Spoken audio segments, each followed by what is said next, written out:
Capital Y మాత్రమే 4 lines touch అవుతాయి. Capital letters అన్ని కూడా 26 లెటర్లో capital G and capital Y మాత్రమే 4 లెటర్స్ టచ్ అవుతాయి. మిగతా క్యాపిటల్ లెటర్స్ అన్ని కూడా పైన ఫస్ట్ 3 లైన్స్ లోనే రాస్తాం. ఓకేనా? సో క్యాపిటల్ లెటర్స్ రాయాలంటే సెకండ్ లైన్ కదా, ఈ సెకండ్ లైన్ నుంచి ఫస్ట్ లైన్ కి ఈ బెండింగ్ రావాలి. ఓకేనా? చాలా మంది ఏం చేస్తున్నారు అంటే ఎలా పెట్టి ఎలా అంటున్నారు లేదా ఎలా అంటున్నారు, ఈ బెండింగ్స్ ఎక్కడా కూడా రాకూడదు. సెకండ్ లైన్ నుంచి ఫస్ట్ లైన్ కి ఈ బెండింగ్ రావాలి. ఈ బెండింగ్ ని కరెక్ట్గా ఎలా చేస్తే సర్కిల్ వస్తుంది. దీన్ని 4 పార్ట్స్ గా డివైడ్ చేస్తే ఏ పార్ట్ తీసుకుని ఇదే పెట్టు. ఓకేనా? సో తర్వాత స్మాల్ జే అందరికీ తెలుసు అని, యాక్చువల్గా స్మాల్ జే అనేది స్ట్రైట్ గా కింద వస్తుంది. దాన్ని ఏం చేయాలంటే కొద్దిగా క్రాస్ గా లైన్ టచ్ అయిన తర్వాత బెండింగ్ రావాలి. ఇప్పుడు ఈ రెండింటిని జాయిన్ చేసినప్పుడు మనకి స్లాంట్ పొజిషన్ లో స్ట్రోక్ అనేది ఇది వస్తుంది. సో ఈ స్ట్రోక్ వచ్చినప్పుడు ఏమవుతుందంటే 20 లెటర్లు రాయడానికి ఈజీ అవుతుంది. ఓకేనా?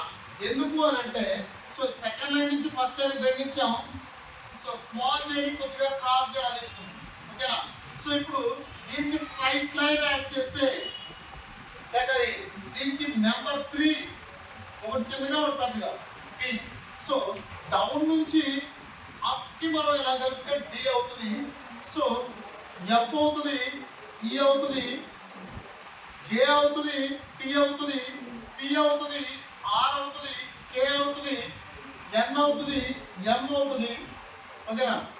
యు అవుతుంది, వై అవుతుంది, జెడ్ అవుతుంది, ఎక్స్ అవుతుంది. అంటే ఈ విధంగా ప్రతిదీ కూడా సో డబ్ల్యూ ప్రతిదీ కూడా 20 లెటర్లు కూడా ఈ స్ట్రోక్ బేస్ మీదే రాయాల్సి ఉంటుంది. సో నెక్స్ట్ వచ్చేసి లెటర్ సి.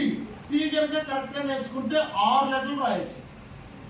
సో సి, దీన్ని 7 యాడ్ చేస్తే జి అవుతుంది, దీనికి ఇలా కలిపితే ఓ అవుతుంది, దీనికి స్ట్రోక్ ఇస్తే క్యూ అవుతుంది, దీన్ని ఇక్కడ నుంచి తీసుకొని ఇలాంటి ఎల్ అవుతుంది.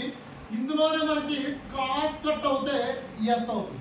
6 లెటర్స్ అంటే 2 స్ట్రోక్స్ కరెక్ట్గా నేర్చుకుంటే 26 లెటర్ల క్యాపిటల్ లెటర్స్ ఈజీ.